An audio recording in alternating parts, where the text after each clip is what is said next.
आज सकाळपासूनच शरद पवारांच्या भेटीसाठी नेत्यांची गर्दी पाहायला मिळते। नुकतेच उमेदवारी जाहीर झालेले आमदार रवींद्र धंगेकर आणि वर्ध्यातून लोकसभा निवडणूक लढवण्यास इच्छुक असलेले कराळे गुरुजी यांनी देखील आज पुन्हा एकदा शरद पवारांची भेट घेतली आहे। तर राष्ट्रवादीच्या महिला प्रदेशाध्यक्षा रोहिणी खडसे शरद पवारांच्या भेटीला गेल्या असून रावेर लोकसभा मतदारसंघातून रोहिणी खडसे यांच्या नावाची चर्चा आहे। तर आज सकाळपासूनच शरद पवारांच्या कार्यालयामध्ये नेत्यांच्या गाठीभेटी सुरू असल्याचं पाहायला मिळतंय। लोकसभा निवडणुकीच्या अनुषंगाने आता शरद पवारांच्या सोबतच्या या भेटीगाठी देखील वाटलेल्या आहेत।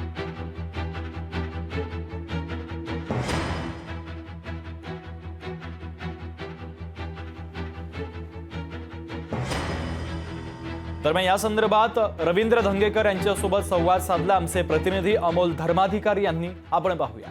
पुण्यात काँग्रेसचे आणि महाविकास आघाडीचे उमेदवार रवींद्र धंगेकर यांनी आज शरद पवारांची भेट घेतलेली आहे। आज पवार साहेबांची भेट घेतली, नेमकी काय चर्चा झाली, कशा पद्धतीचं नियोजन आगामी काळात आहे? आज आदरणीय पवार साहेबांची भेट घेतली, ज्यांनी हे देशामध्ये प्रचंड प्रमाणामध्ये काम केलं। IT क्षेत्रापासून शेतकऱ्यांपर्यंत आणि सगळ्या क्षेत्रामध्ये त्यांनी त्यांच्या कामाची पावती या देशाने बघितली, या महाराष्ट्राने बघितली आणि त्यांचे आशीर्वाद घेणं हे तेवढंच महत्त्वाचं होतं। आज त्यांचे आशीर्वाद घेतलेत। महाविकास आघाडी म्हणून, इंडिया आघाडी म्हणून आज पवार साहेबांना प्रमुख गणलं जातं। ह्याच्यामध्ये उद्धव साहेब असतील, पवार साहेब असतील, शिवसेना असेल, आप असेल, राष्ट्रवादी असेल आणि या सर्व नेत्यांना मी भेटणार आहेत।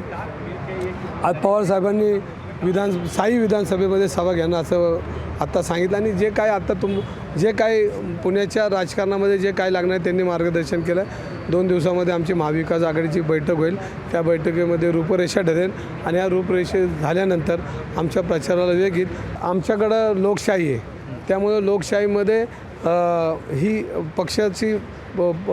पक्षामध्ये सगळ्यांना संधी मिळते। त्यांनी उघड नाराजी केली, पण भारतीय जनता पार्टीमध्ये नाराज आहे, पण देवेंद्र फडणवीसचे डोळे वटरले की सगळे शांत बसतात, पण नाराज आहे। स्टँडिंग कमिटी चेअरमन होते, त्यांनी काय प्रताप केले पुणेकरांना माहिती आहे। ते 10 बाय 10च्या रूममधनं 3 कोटीच्या गाडीत गेले ते लोकांना माहिती आहे आणि आम्ही 25 वर्ष नगरसेवक 2 व्हीलरच फिरतो। त्यांची केस विस्कटत आहेत, माझी तर केस गेली, पण मी लोकांच्या सेवेसाठी रस्त्यावर आहे। जनता माझ्याबरोबर आहे, पुणेकरांचा उमेदवार आहे मी। खूप खूप धन्यवाद। कॅमेरामन सचिन चंदन शिवेसह अमोल धर्माधिकारी, लोकशाही मराठी, पुणे। लोकशाही मराठी ऐका, पहा, जागरूक रहा।